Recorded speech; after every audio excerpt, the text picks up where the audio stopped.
A fin do estado de alarme do toque de queda deixan imaxes como estas na cidade de Pontevedra. Son escenas gravadas na noite do sábado ao domingo na contorna da Praza da Verdura e publicadas nas redes sociais.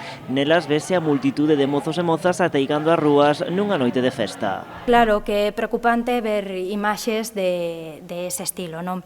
Si que é certo que por facer unha contextualización era o fin do estado de alarma, había moi bo tempo. Con todo, a voceira do Goberno entende que o vivido na noite do sábado en Pontevedra non é comparable co acontecido en cidades como Madrid ou Barcelona. Nese sentido, pide non sacar as cousas de contexto, matizando que as grabacións difundidas son do mesmo lugar e do mesmo intre. Esas aglomeracións que vimos polas redes sociais todas se corresponden ao mesmo lugar e ás mesmas horas, polo que nos fai pensar que, insisto, e sin quitarlle a importancia que ten, pero sí que parecen aglomeracións de un momento puntual. Anabel Gulías di que a Policía Local non tivo un incremento de chamadas alertando de máis escenas deste tipo. Con todo, lanza aos veciños unha mensaxe de prudencia. Nos vemos obrigadas a facer un chamamento á responsabilidade, posto que estamos efectivamente empezando a ver a recta final do túnel e é unha situación na que todos e todas nos xogamos moitísimo.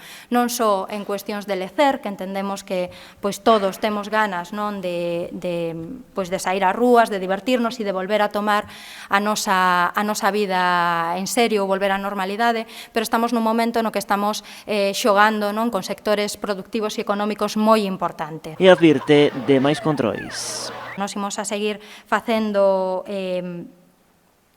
ou controlando de maneira significativa aqueles locais ou aqueles lugares como se estivo facendo ata de agora, nos que se pode dar unha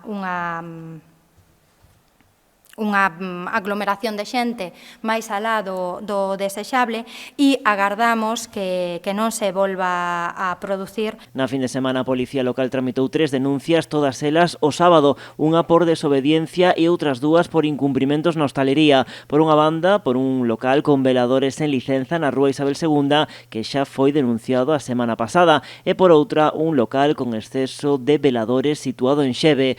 Nos últimos 7 días rexistráronse un total de 19 propostas de sanción, entre outras cuestións por non levar a máscara, saltar o toque de queda ou por fumar sen respectar a distancia de seguridade.